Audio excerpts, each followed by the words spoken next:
Oh no, I'm just gonna leave you hanging.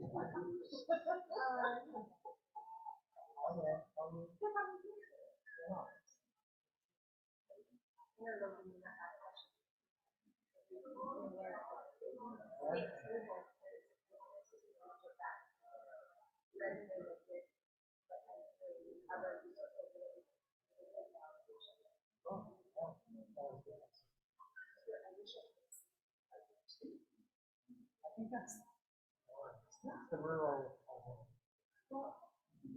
auto zone. Oh, is it? Well, that, I knew I couldn't go through it.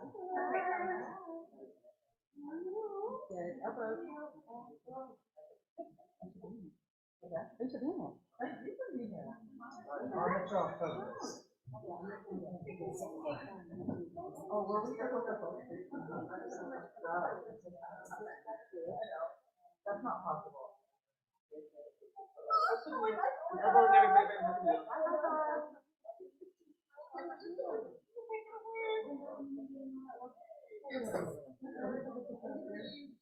Oh yeah, it's a matter of this now. So I just like it. I did it. So now what the, maybe surprises. I'll tell you now that one of the reasons I volunteered to moderate this segment, you already know this problem, because I'm skeptical to so I chose this one because I want to learn. But also I wanted to make sure there wasn't a brown noser with a microphone after this one, because I want good stuff out of y'all. You're the right people. No pressure. We are on zero pressure. Zero pressure. But I'm really I have a quick question for you. Maybe you know, do you have are you presenting PowerPoint or just information? I don't think, and I don't. Okay. You want me to turn the projector on? Yes, please. We are not from the Zoom world, for this session, but I don't.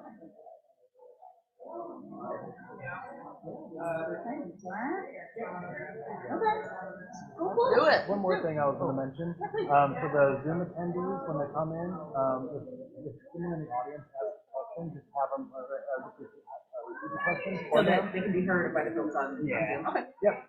Got it. Thank you. And if there's something that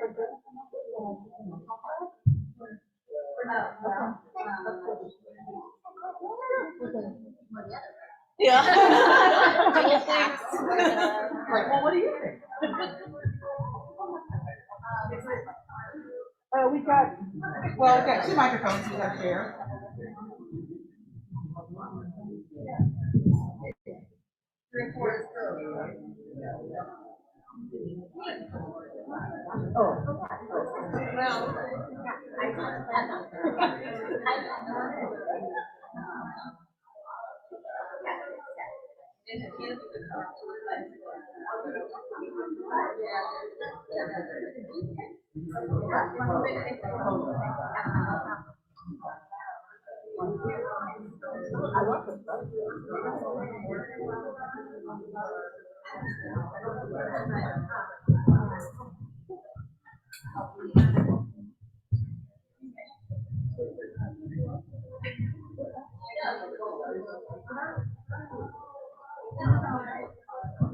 All right, I'm gonna do one look in the hall and then we can.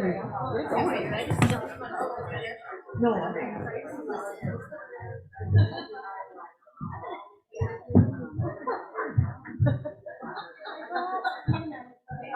I know.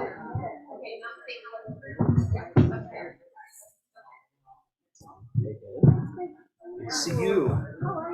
Good. Is this thing on? Conversation went well last week. Yeah. Oh, great.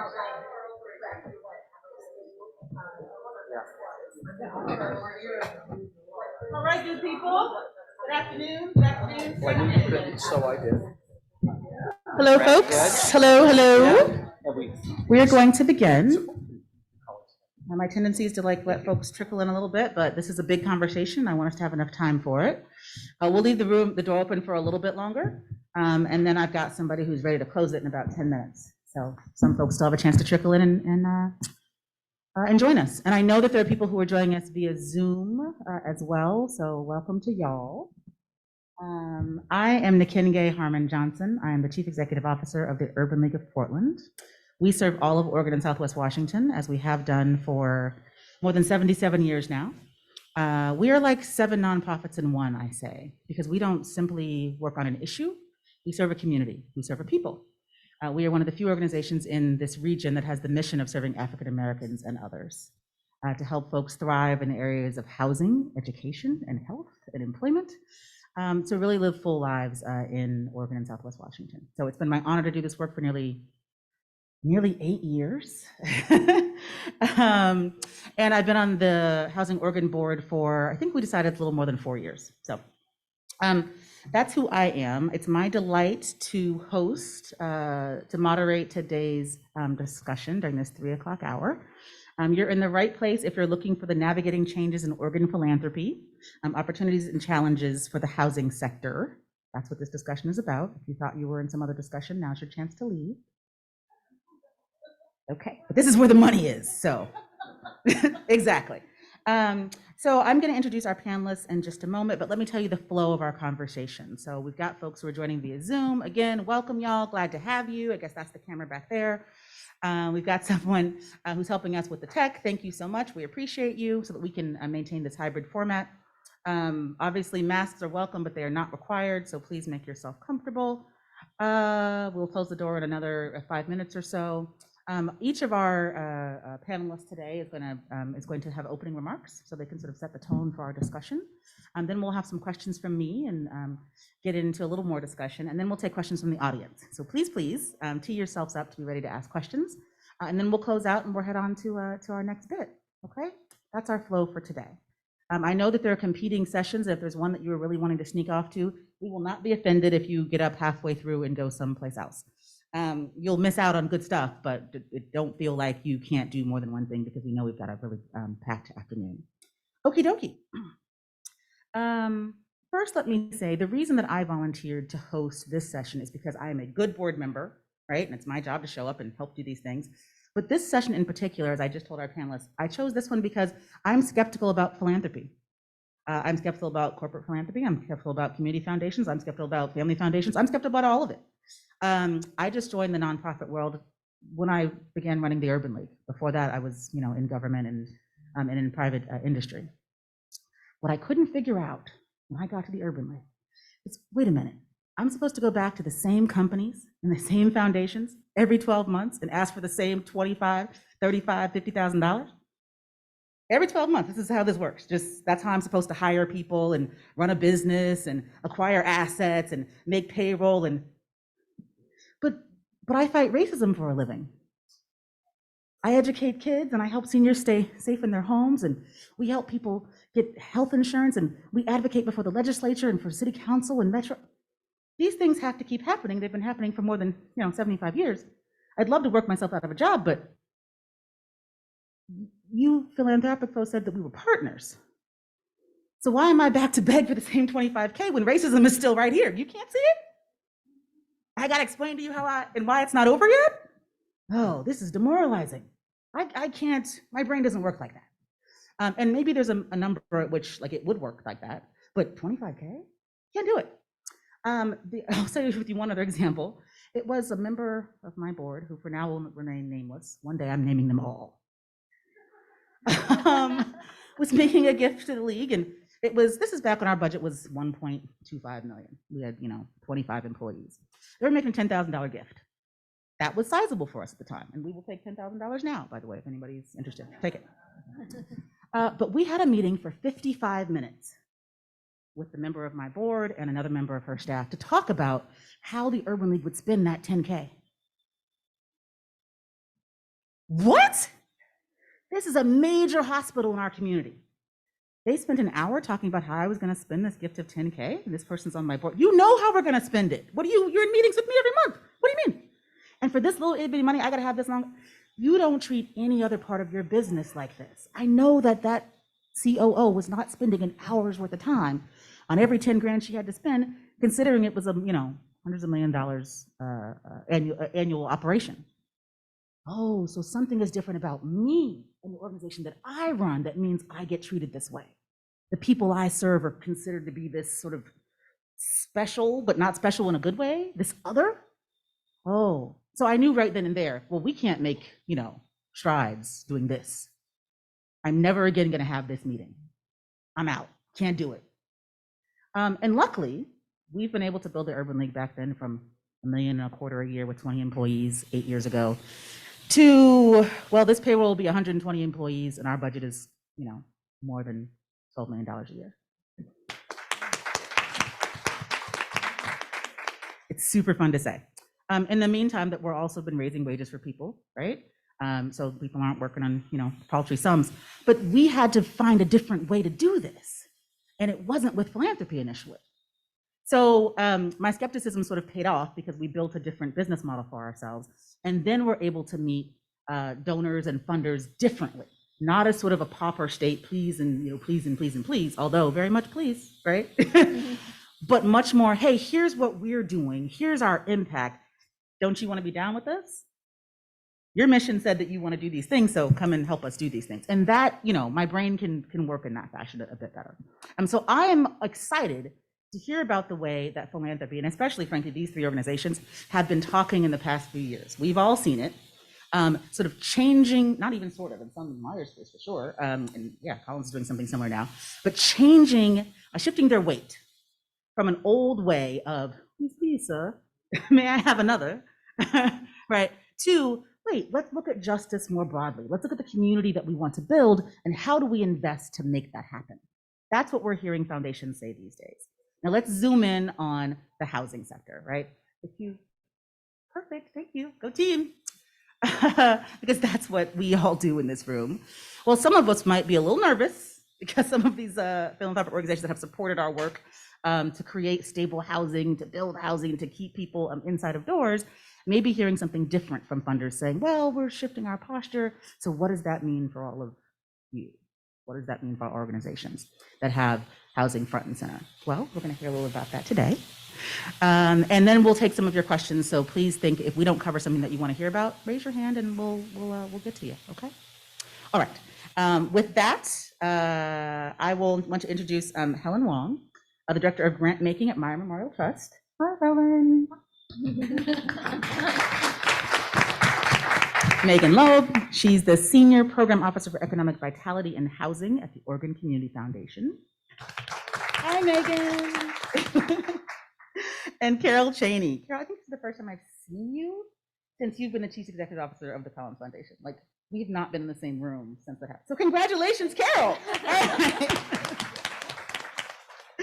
I want to thank all of you for being here today, for sharing your ideas and your thoughts. And in fact, I'm going to start with you, and then we'll go down this direction, just with about 5 minutes or less of your opening thoughts. Thank you. Well, should I use this? Is that helpful? Okay. All right. Well, I just want to start out by saying thank you for having us. It's really exciting to be here. I've been in my position here at the Collins Foundation all of a year and 5 months, but who's counting, right? And so part of what I'm really thrilled about is to be able to come into a leadership position where I can basically listen and learn from other folks to figure out what the heck we're going to be doing. Not surprisingly, when a new person comes into the leadership role at an organization, we take a look around. Hopefully we sit and reflect.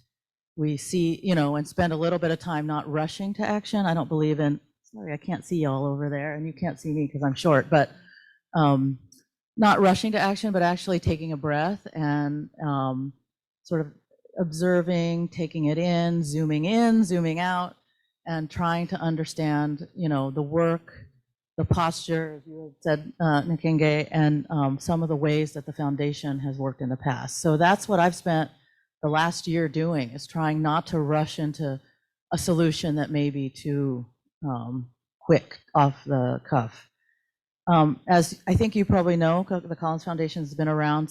We actually are celebrating our 75th anniversary in December, which is sort of hard for me to wrap my. I think that's the diamond anniversary. Do we all get diamonds? I think, as you mostly know, that the foundation has had a history of being sort of more traditional in its approach to philanthropy. But I think starting in 2013, under the brilliant leadership of Cynthia Adams, my predecessor, they started taking a look at the outcomes, what we were seeing in our communities, spurred on by the report of the Multnomah County and the unsettling profile in Multnomah County that was worked on by PSU and the coalition, and primarily the Coalition of Communities of Color, and really took some deep, reflective, and relational time to understand what our role was in moving the needle on equitable outcomes across many, many different topics, many issues in the community. So, and I'm really, I really had very little to do with it at all, because I wasn't there. It was really Cynthia and the trustees and the community members on our board and the staff who ultimately have really shifted our internal thinking about how we approach equitable funding, as well as our own internal policies and what we look like, literally, and the diversity that we bring. So it's exciting to be the leader of an organization that is wholly committed to this work, has done it in a way that has not left people behind, I believe. And I don't know if we have, let us know. But the intention was, and one of the things I also so appreciate about this foundation is that the family in particular, but all of the people who are involved are very relational. It's, when we see community board trustees, it's not about, oh, they have a PhD in this or a, long history of being a financial person or a legal person. It's, are they a fit with the commitments that we have and the values that we have? And I feel like that will always, that's a legacy that they've kept all these years, and I think that will continue. So that's, I think, just all I want to say for now with my opening remarks. Thank you. Thanks, Carol. That was great. Well, I'm here on behalf of Oregon Community Foundation, and we have a nearly 50-year legacy of being the community foundation for the entire state. We're celebrating 50 years next year. And, you know, we've supported housing for that entirety, but it really has shifted and changed over the past couple of years. A few years ago, I think we acknowledged the scale and the scope of the crisis, and it meant that we needed to respond in different ways. And so one of those ways was actually hiring a program officer who would focus on housing for half of their time specifically, and that is me. Another way was really reevaluating how we did our grants. We've supported grants for housing and the social safety net through our community grant program in a responsive way for a long time. But now, in addition to that, we also provide strategic grants around housing that really are targeted at being catalytic investments that have an opportunity to expand housing in our state in a new way. And I'll give a couple of examples. You know, one might be supporting the model of a community land trust so that that land trust can go out around the state and provide more homeownership opportunities for affordable homeownership in perpetuity. Another might be, you know, pre-acquisition funds for one of the first 3D printed housing developments in our state. So providing funds in that way in sort of a catalytic leveraged opportunity early on in a lot of projects. We learned that grants weren't the only tool that we could bring. We needed more tools in our toolbox to attack this problem. This is a crisis in our state. And so another way that we have done that is by looking at our loan program. We have an impact fund that has $30 million in loans, low interest loans to mission aligned organizations, both not mostly nonprofit, but sometimes not nonprofit, sometimes for profit that are mission aligned to provide support in the space of housing. And about 50% of our loan portfolio is in the affordable housing space. Most often to support pre-development or pre-acquisition, that phase that's really difficult for traditional capital to support or be found. Another way that we have really shifted in the work that we're doing around housing is advocacy and policy work. We are engaging in that space in a new way. Now that we have staff devoted to this issue, we really are trying to be at the table to understand some of those larger systemic levers that we need to pull. And part of that is co-convening the Housing Innovation Partnership with Representative Pam Marsh and really pulling together a group of folks to ask the question, how do we build more affordable housing more rapidly in our state? What are some of the policy roadmaps that we need to create ahead to be able to do that?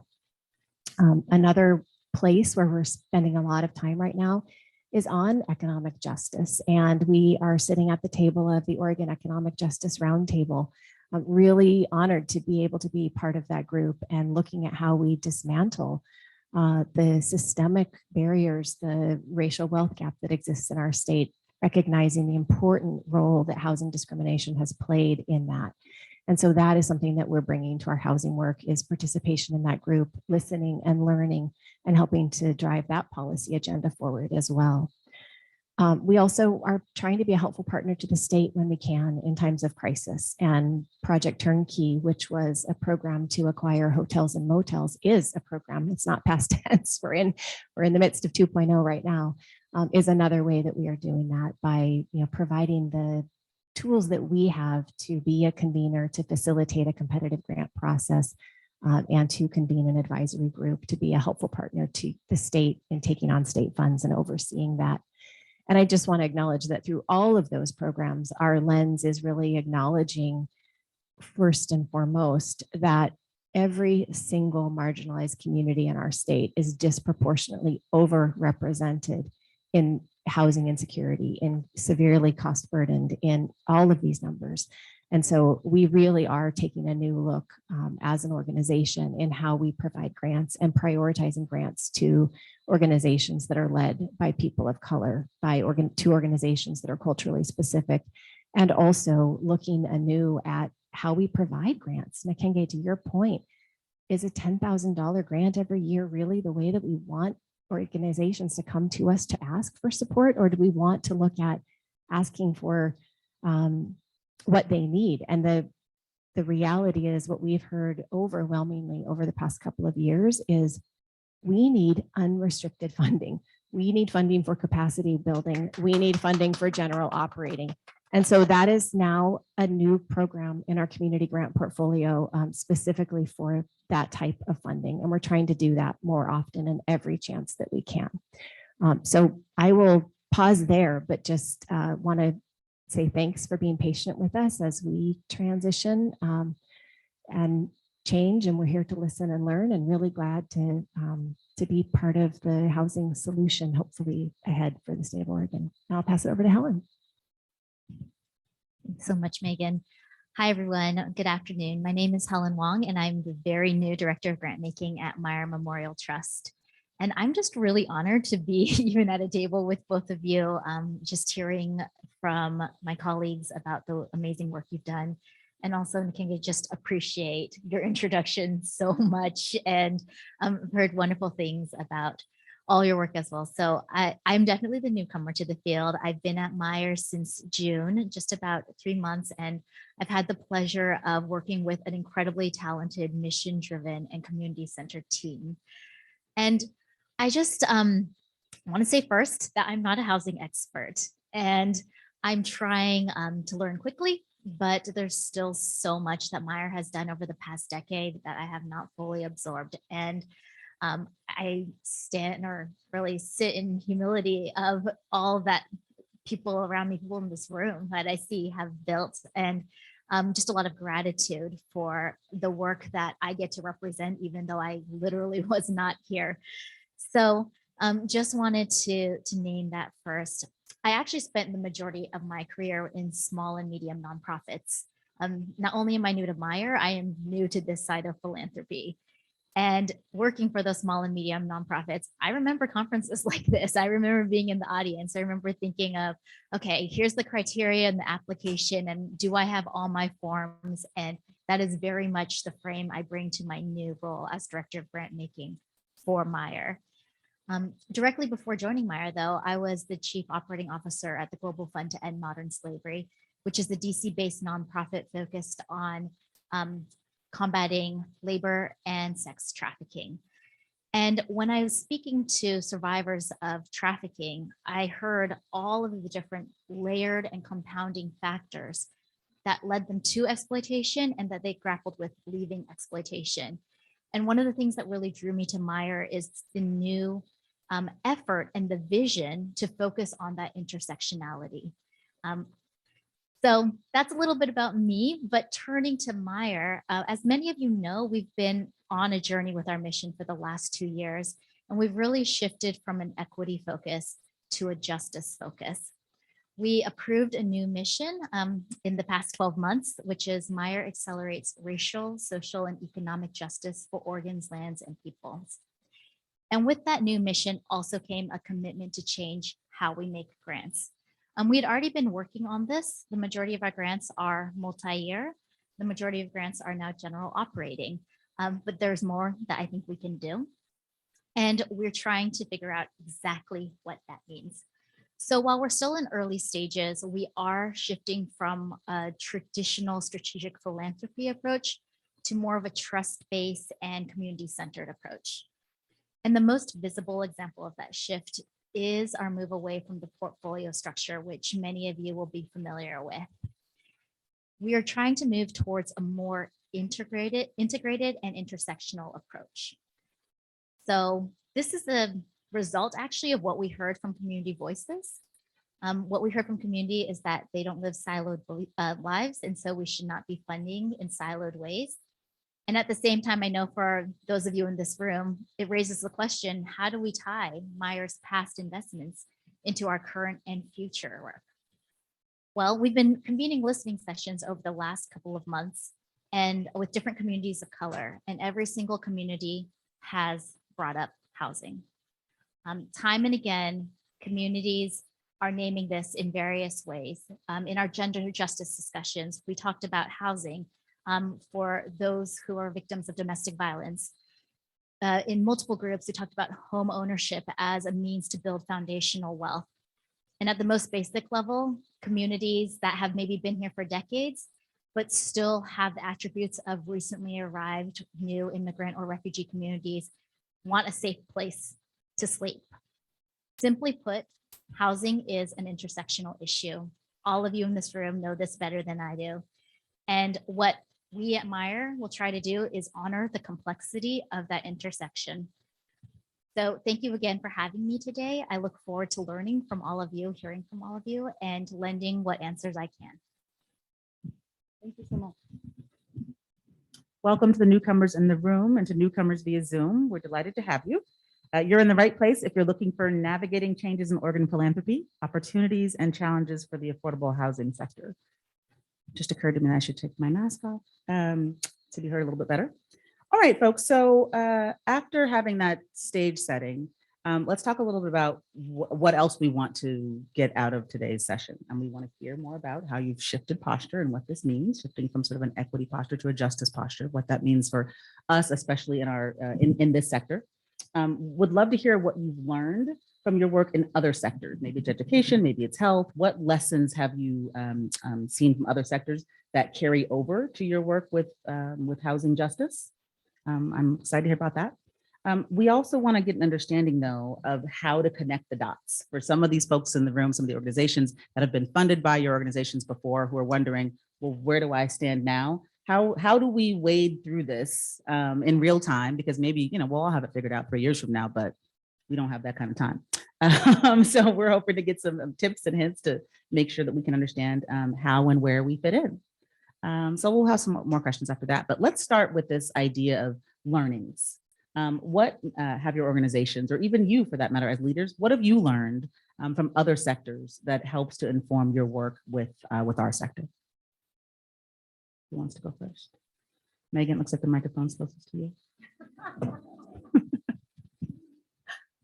Oh, it's a good question, because I was at a conference in May with other community foundations, and I met a community foundation that actually they changed their name to the Collaboratory, because they said, we can't solve problems without acknowledging the intersectionality that exists. And I was so stunned, because they had I met their director of entanglements. And I mean, it sounded like a Harry Potter, their titles sounded like Harry Potter houses or titles, but it really did make me think about why do we so often try to solve problems in silos? And we really do very often try to solve complex problems that need to be addressed with braided funding and with collaborative approaches and with all of the right experts at the table. We often don't do that. We all have the same goals, but we don't have a shared strategic aligned vision for how we get there. And so, one thing that I have learned over the past couple of years is when we can bring more people to the table and have more perspectives and have more community input, we see better results. I would say that's a learning for me. I do housing and I do economic vitality work. And even the connecting of dots between those two portfolios is so powerful when I am able to see what's happening in each and how they're interrelated. And so we need to do more of that. So we're trying to get more intentional at OCF about being better at connecting with other program officers from other program areas. And we're also really trying hard to explore how we break down the silos and bring people into community spaces where they can have these conversations and try to solve these very complex problems with braided approaches and not the silos that we've used for years. I think that's the beginning of it. I don't think that's the complete answer. That's great. Thank you. Well, I don't know if I'm going to be saying anything that anybody doesn't already know here. So please forgive me if this is just sounds like, oh, I would have said that. I should be up there at the table. But I think having worked I actually worked for state government in the health authority for many years in the Office of Equity and Inclusion. And one of the things to know about that is that we were almost like a little advocacy nonprofit inside of state government. We were small, we were underfunded, believe it or not, even though we were working at the state. And I swear I've worked in domestic violence programs. I've worked for small nonprofits, medium-sized nonprofits. And I never worked harder in my life. Why? Because I think that one of the things that we were really trying to do was advocate for deep policy change around health with many, many, many unfunded mandates. And yet we were champions inside the state to make that happen no matter what it took. So part of what I think I learned about that experience was that there are champions inside, in public institutions that we can try to find, identify, work with, and figure out what kind of collaboration can we set up where there's actually value add and not just value diminishment because it's taking so much work and so much push. Because I spent a lot of my life at the state fighting with our grants and procurement office, our contracts and procurement office, just trying to help them understand the difference between a grant and a contract and why we could actually get money out the door ahead of the work and not through reimbursement, which can take 7 months, 8 months. I'm seeing a lot of heads nodding. So, I think that that's one thing that I really learned, and that is sort of the entanglement, if you will. I love that so much. I'm picturing an octopus with lots of tentacles right now. I don't know why, but then how do we do that among ourselves in philanthropy? I think that's the next big question. Oregon, I think in Oregon here, we're very independent spirits and we want to be first out of the gate on everything. We learned that a lot through the work we did around the Affordable Care Act. And I kept thinking, I remember at the time thinking like, we don't have to be first out the gate. We can learn from other people's mistakes and do it better, right? So part of what I'm really curious about in philanthropy is how do we come together and again, have a value add, like really find the value adds. So an example of that is some work that we did around the census together. Starting in 2018, 2 years ahead of the census count, we came together as philanthropy. We spent the time that it took to learn about what happened the last time. We couldn't find anything. We couldn't find any information or documentation. What is it that we want? What is our baseline of what we really think needs to happen? And there was a lot of talk and discussion around, we really, really need to make sure that that we're the count is as accurate as it can be, and that the hard to count populations are reached and represented in the count. What can we do together? And some of it was, like how much are we going to really demand, cultural responsiveness, cultural specificity, and what do all the players want? Are we going to get 100% of what 3 people want or 3 organizations want? Or are we going to get 90% of what 100% of the people want? So we, actually had to compromise a little. And then because we had done so much work and pooled some funds, when the governor's office was ready to start working on the census, they were a little bit behind the 8 ball in terms of timing. Took them a long time to hire their census coordinator. So they showed up and said, what are y'all doing? Because we were a group of philanthropists. And can we just jump on your bandwagon to the tune of $7 million? And we had a really successful count this time around. We got an additional district. It was well represented in terms of communities of color, which is one of our, no non-negotiables. So I just think that there's, how we do public-private partnership and how we as philanthropy collaborate together with the nonprofits guiding that work, I think is something that I feel like I've learned in my experience, both in philanthropy and in government. Thank you, Carol. Lana, I have a different question for you. And it's probably a good one, being as you're so new at Meyer, but what do you say to the folks in this room who may be nervous about where they stand with Meyer? Where is Meyer in its new framework? We know you talked a little bit about, so new mission, we got that part. Listening sessions with various communities, got that part. Where is Meyer now on this journey? And what can you say to folks who might be a little bit nervous? After that, we'll talk about Project Turnkey. So we'll come to that, you for that, Megan. Sure, thanks for that question. Sure, here to help. Yeah, so I'm happy to give an update. In the last 3 months, we've been holding these community listening sessions with members of different communities of color, including over 100 community leaders representing Native, Latino, Asian American, Native Hawaiian, Pacific Islander, and Black communities. We've also convened a group of gender justice experts to think about what does it mean to fund from a fully feminist lens. Some of the things that Megan mentioned earlier about marginalized communities and about race, we also know extend even deeper to those who are who don't identify in the male-female binary, and we want to be cognizant of that. So we've been meeting with those community members, and we are currently updating our framework, which will go in front of our trustees in October for an approval. And that is what that is like our current point of time. And then the other thing I want to mention is that we welcomed a new CEO, Toya Fick, at the beginning of this month. So Toya has been there for 3-4 weeks now, and we also want to give her the opportunity to think about, as our new leader, what she wants to infuse into our strategy.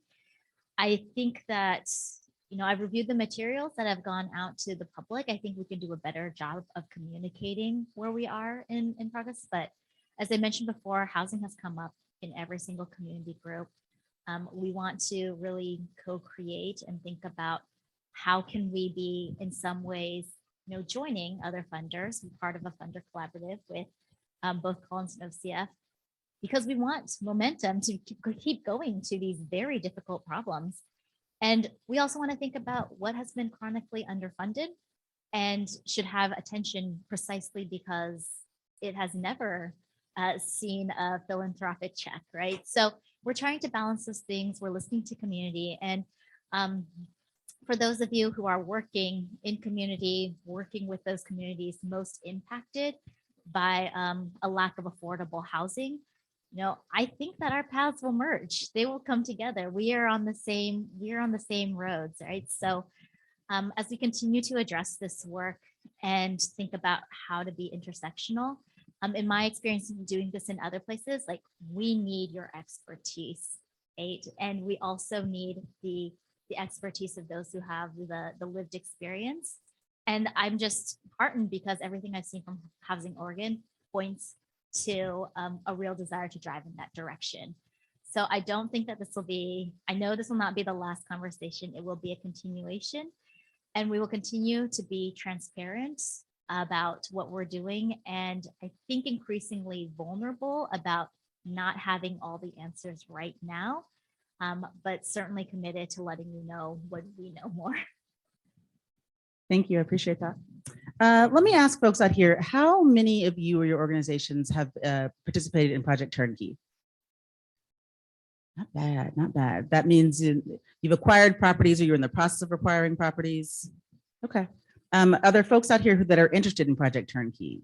Who have not yet engaged. All right. So we're pretty excited about Project Turnkey. And one of the great things about being part of the Urban League family is that there are more than 80 Urban Leagues across the country. And so as CEOs and as program leaders, we talk about what resources, what programs are happening in our various communities.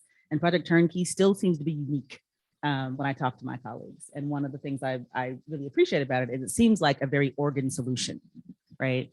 That can work for us right now. And it works in places where wildfires rip through communities. And people need housing now. It works in places where gentrification ripped through communities and people need housing now. It works in places that have become Airbnb, communities. And so now there's no workforce housing and whatnot. It works in a very Oregon way. And we're still learning, obviously, Project Turnkey 2.0. I heard you mention that earlier. But will you talk to us more about it, where we are now and what OCF sees, I think, going forward? Yeah, thanks for that question. I'm excited about it too, actually. I have said this before, but at the conclusion of the first round, I acknowledged that it was the most powerful 8 months of my entire career. Being a partner to local community organizations who had a vision for how they were going to address immediate shelter in their communities. And it was powerful. I think, Makenge, the Oregon way was perfectly illustrated through Project Turnkey because it allowed us to build local capacity within communities and to have local community organizations step up through the application process to say, here's our priority population. We know our community best. We know who needs to be supported. We know what supportive services they need. We have those relationships in the community and we can provide those. And we also know whether this needs to stay bridge shelter for a period of time or whether we want to pretty quickly convert to other forms of affordable housing with this one-time asset. But it provided an opportunity to really build capacity at the local community level. And I think that was foundational to the model of Project Turnkey. So it's a statewide model with the implementation and all of the decision-making at the local level. Really quickly, in case you're one of the folks who didn't raise their hand, who isn't familiar with it, the concept was acquiring underutilized hotels to be used short-term for shelter and then longer term to potentially convert to affordable housing or to transitional housing or even PSH, permanent supportive housing over time.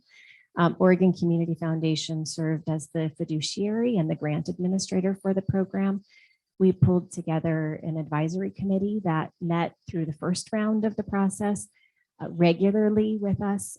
It was an advisory committee from around the state that represented affordable housing groups, our state housing agency, members of the legislature, folks from culturally specific organizations, advocates for accessibility. It was a really diverse group, and I'm happy to say that every single one of them is back for Project Turnkey 2.0. They made all of the review and recommendation decisions around the applications that were received. They spent hundreds of hours reviewing those applications and determining which organizations we were able to advance through the process of real estate due diligence and operational planning. And ultimately, in the first round, it resulted in 867 additional units of housing in our state in a period of about 7 months. That's a 20% increase in our state's shelter capacity. So, and it was a community-led, community-driven review process, which was so powerful to observe and to facilitate and to be part of. OCF was really honored to be that helpful partner to the state during this. We are in the midst of Project Turnkey 2.0, which is another $50 million that was awarded by the state legislature out of general funds. And OCF again is administering that process. We have about 12 applicants that are moving into this next phase of real estate due diligence. And we have a number of other organizations that are on a wait list that are high quality applications that we simply don't have the funding to be able to advance into due diligence at this time, but wish we could.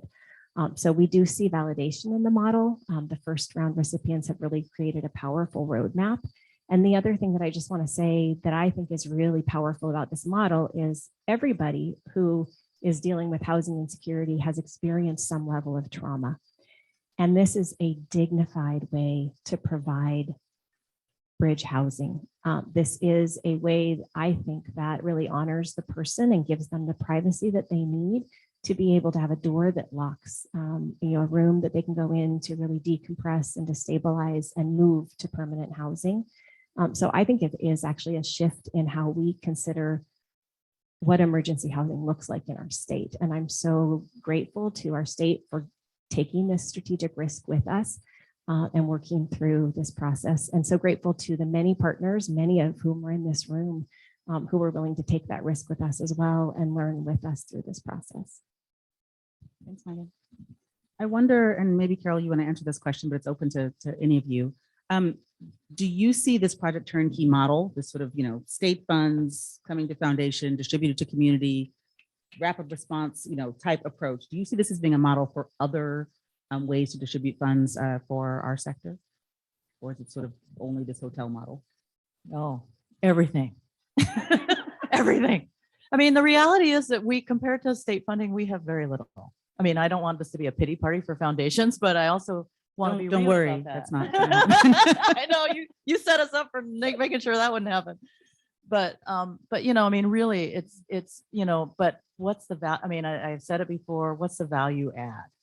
How and what's our value add in making sure that we're either pushing it from our seats or helping you push it from your seats, whether that's through funding for advocacy, that kind of thing, or getting invited to speak to the governor's office or whatever that is, but it has to be a value add because otherwise it's just, just more of the same, right?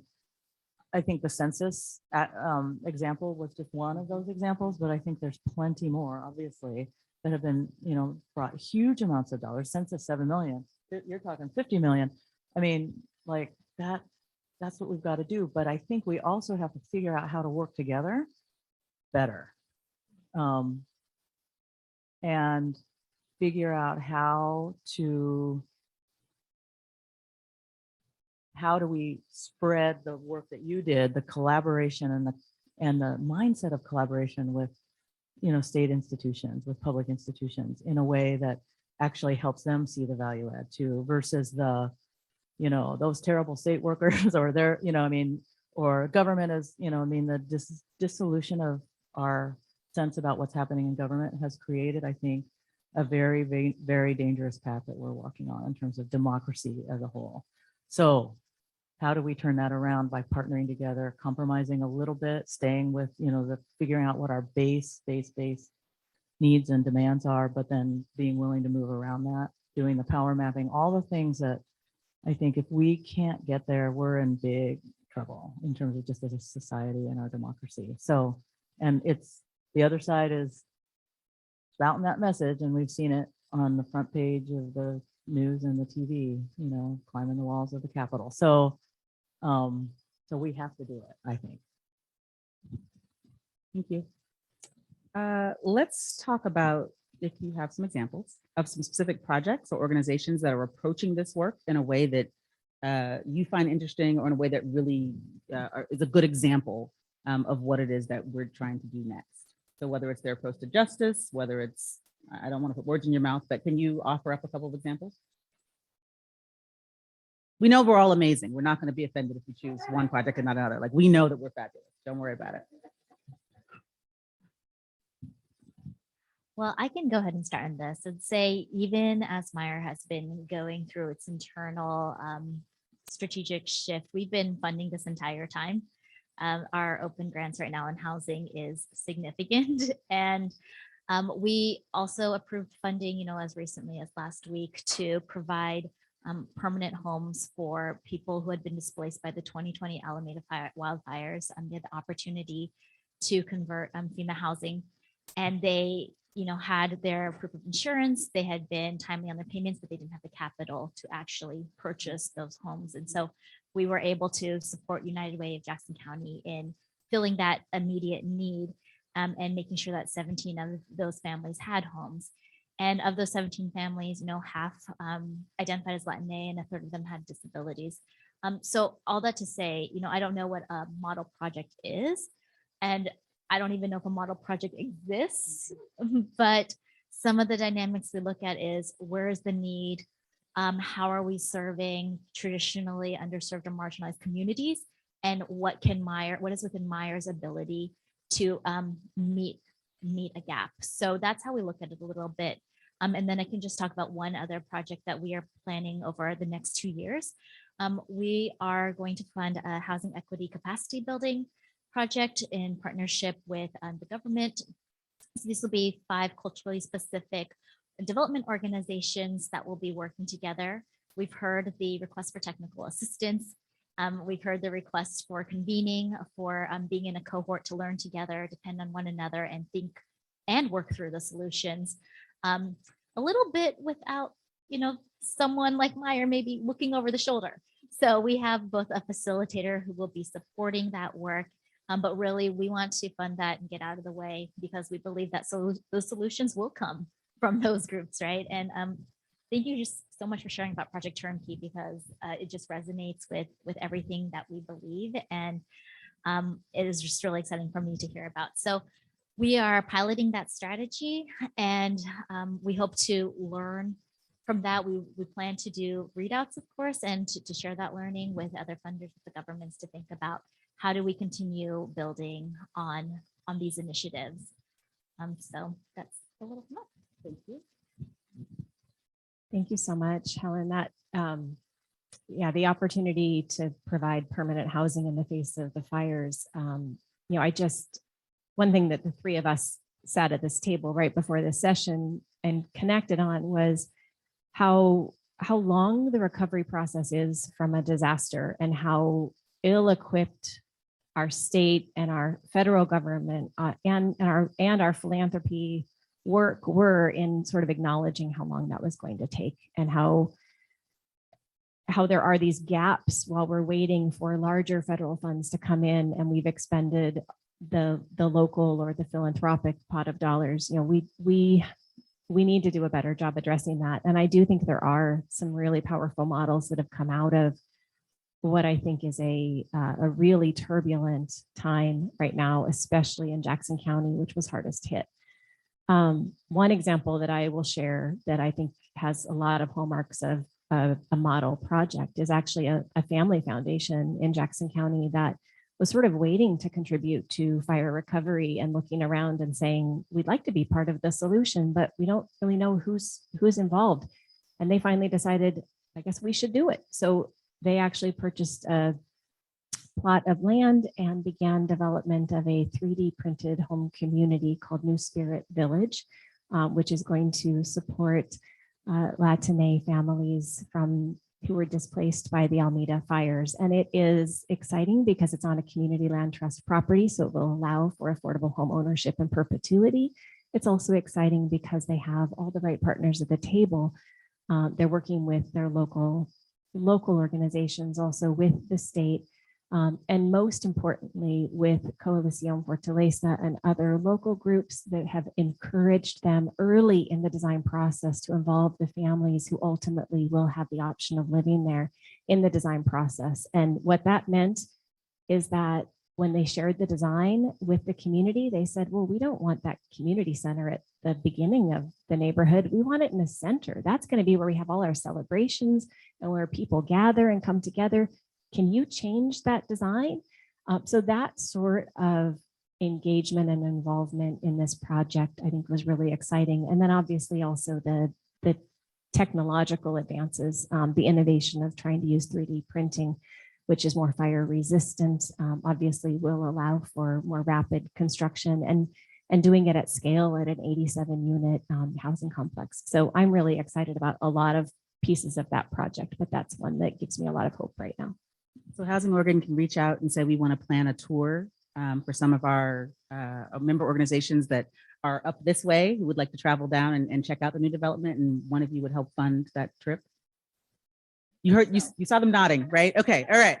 We know that many of our members are already in that area, and some are well versed in that project. But for others of us that are, that would be newer to it, might be nice to visit and check it out. I mean, a 3D printed home. Okay, it's cutting edge. We want to go. All right. Were you going to say something else? I was just going to talk a little bit about, this has been around for a while, so it's not new, I don't think, to anybody, but I'm a little bit biased about it, maybe, if I can be so bold as to be honest about it. But Verde and Hacienda CDC, that project back in 2005 was incredibly innovative, but logical in the sense that we have this housing development in Northeast Portland, many Latine people who are living there. And many of them who would go out and work in landscaping businesses. They were day laborers, all kinds of ways that they were connecting with the green infrastructure, and yet getting paid day labor wages.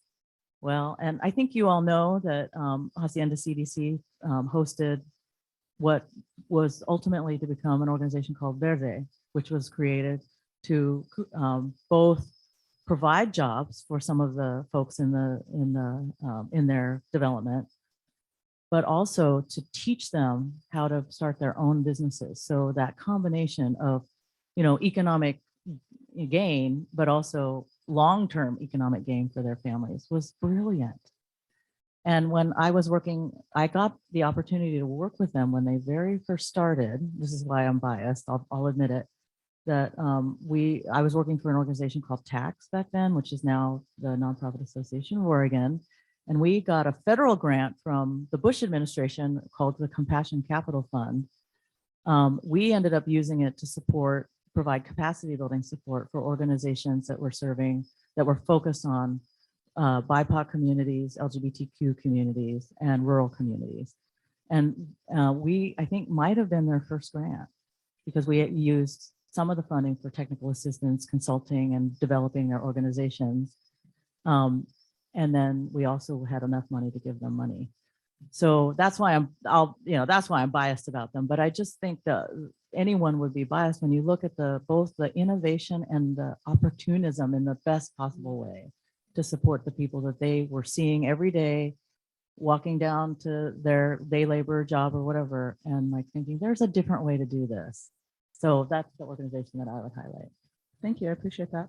Before you let go of that microphone though, so I understand that, and you mentioned it briefly in your opening comments, that Collins has been doing some internal work of its own. And it sounds, I mean, Meyer, we've heard where they are in this process, and they have done a lot of internal work and reshaping and figuring out the new mission and have more to come. It sounds like Collins is doing the same thing. Will you talk to us about what that means? The work you've been doing with your board, the work you've been doing to sort of reshape internally. Yeah. As a family foundation. As a family foundation, interesting prospect, right? Because this is, again, a 75-year foundation with 3 now generations of people who have been on the board. So well, I had the opportunity not too long ago to interview the family about what it was, what tipped them over the edge, if you will, towards equity, and how, like what actually worked. And so it was actually a really wonderful conversation. And part of what I would say to start out is that they really focused on the relationships first, their own internal relationships with each other, and then their relationships with the grantees that they truly deeply love. So it was all about people first. It wasn't about like, let's put fancy stuff on our website. In fact, if you go to our website, you'll probably be like, what is this? It's horrible. Don't go. Actually, don't go there. It doesn't tell anybody anything. We're going to fix that. But they really truly don't want to be out front. They're very, they're a very introverted bunch.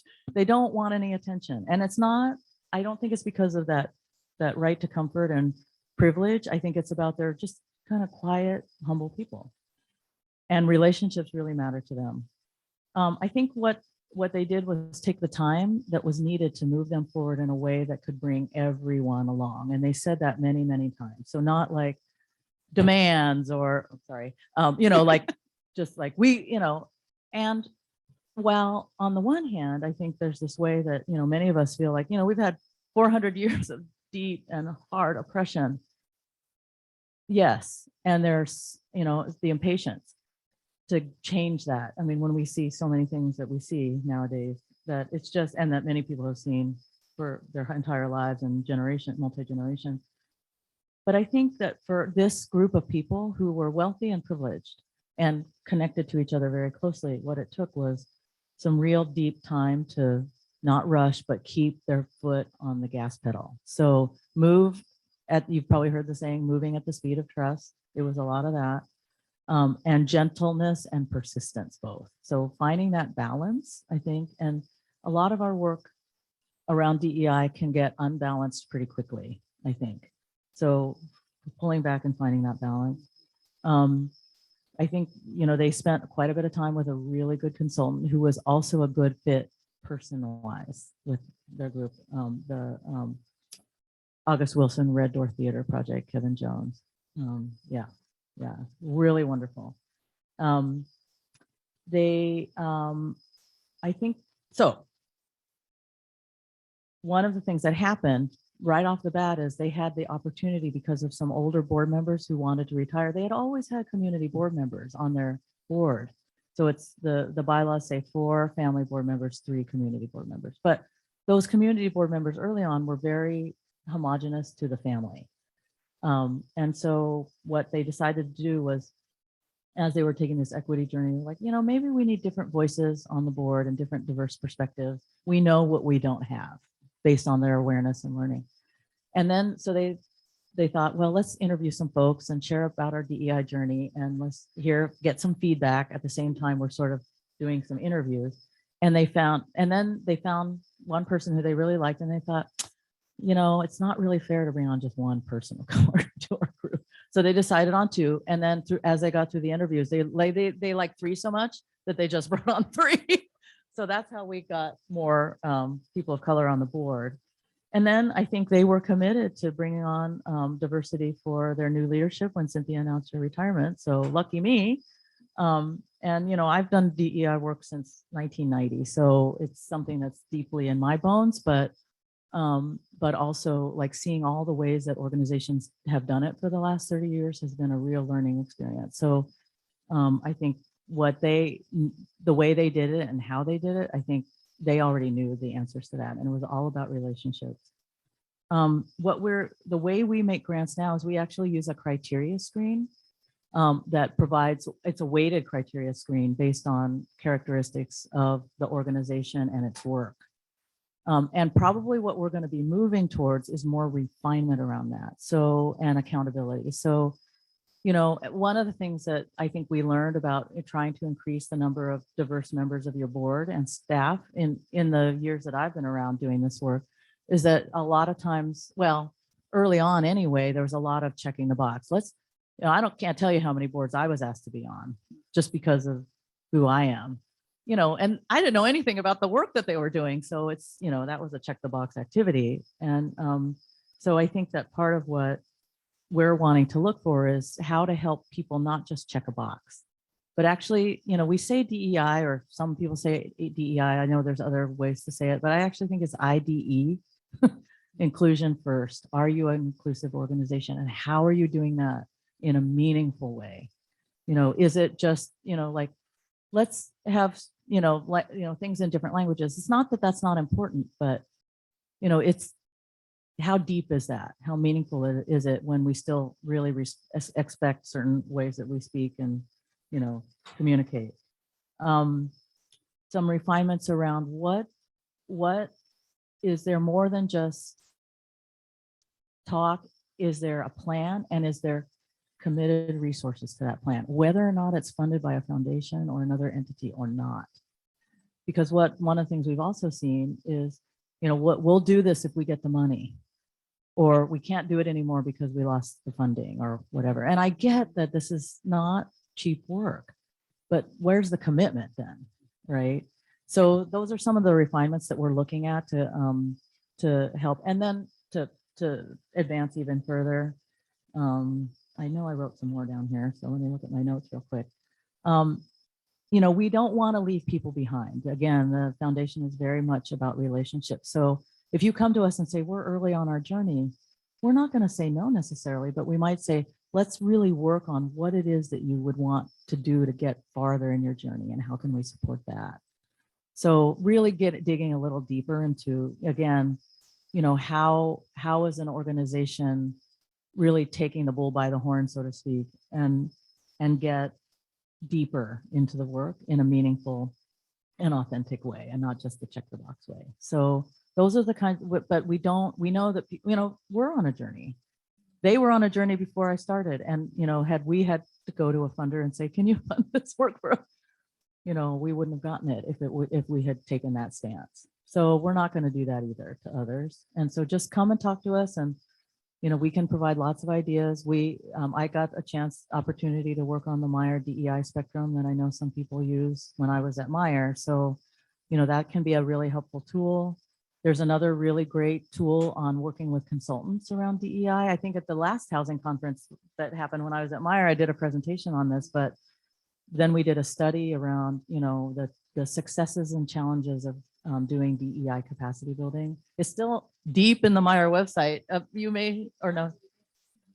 Oh, is it? Oh, okay. So look for not the DEI spectrum, but the study that we did on the successes and challenges that organizations around the state went through when they sought capacity building around DEI, and how hard it was, and some of the successes that they had. And the best part about it is grantees sharing their learnings with other people, all of us who want to read it. So, right from your mouths, I think, what you've learned about the process more than what we've learned about the process. So hopefully you can find that and take a look at that too. And those are the kinds of things that we want to really help organizations figure out and work together on. Oops, I guess I'm done.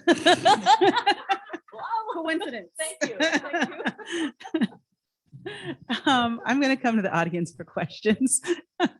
Very convenient. I did not set it, but this is my daily reminder to go back and check my email, and I just forgot to turn it off. So going to come to the audience for questions next. So as you're thinking those up, preparing to raise your hands, and I'll call on folks, I want to ask, I'm getting a sense of where folks are from. And I know that some of our organizations, serve people statewide or regionally, but where home is, where headquarters is, would be nice to hear. Do we have folks in the room from the coast? North Coast, South Coast, the coast? Okay, thank you. Central Oregon. Okay, liking it, thank you. Southern Oregon. Yay. Eastern Oregon.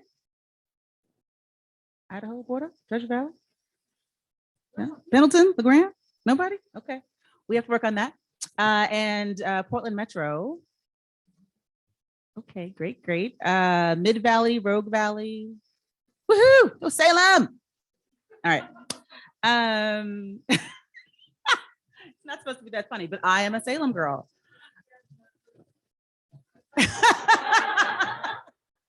Fair enough. Fair enough. We don't get enough love down in Salem, so I'm dishing it out while I have the chance. Okay. That's everywhere, right? Yeah. Okay. Wait, where? Hey, bonus. Well done. No Eastern Oregon, but we got New Zealand covered. So may also be coming to you to help us with some funding to get some of our folks. I mean, I know there are some online. I can't pull them right now, but I know we've got some folks from Eastern Oregon who are joining us via Zoom, but it'd be great to have them here, in person too. Okay, with that poll done, and welcome. We're delighted to have you. Thank you for telling us. Questions? Who's got questions? Okay, please.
So I'm going to repeat the question a little bit so that for the folks on Zoom who weren't able to hear, but the question is about, the foundation of it is evidence-based practices. We know that for quite some time, foundations and funders were really into that posture, and that's what they wanted to see from those who they were funding.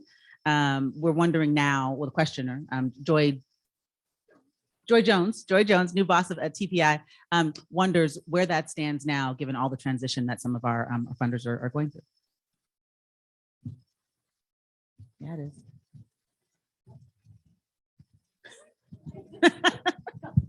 Well, welcome, first of all. We're really happy to have you here in this region. I guess when we talk about evidence-based practices, there is a desire to support those because we know those are the ones that will get us to help move the needle. And I will say, for example, with Housing First, we want to support Housing First because we know that's an evidence-based practice, and we want to push back against those that are telling us that it's a wrong strategy. No, we need to double down on that strategy, actually. So I think there are places where it makes sense to support evidence-based practices. I also think, and I'm probably the most risk-averse person you will ever meet, but I'll say this. I also think that sometimes when we only do evidence-based, we miss the opportunity to take a risk and to innovate. And so I think actually for for Oregon Community Foundation, we're trying to practice having a place in philanthropy where we take a little bit of a risk and support the newer innovations that are coming out so that we have a chance to do something. I know that there are state partners or federal partners who are not able to use those funds to take those types of risks. So I actually think we have a responsibility to be partners in those places to test new ideas, recognizing that not all of them are going to be successful. Some may fail, and that's okay. That is an important part of the lesson too. And I can say that even through Project Turnkey, we did a lot of things that sometimes worked really well and some failed. And that was part of the learning. That's part of the iterative process. And we have to take those strategic risks, not the wild risk that my 10-year-old wants to take skiing down a mountain or, out, but the actual strategic risk that we know has a possibility of providing a different trajectory for a crisis or a complex issue. Yeah. Yes, I would also say for us, for Meyer, trying to go towards more trust-based practices, the trust is that the organization we're funding will be accountable to what they say they're going to do, right?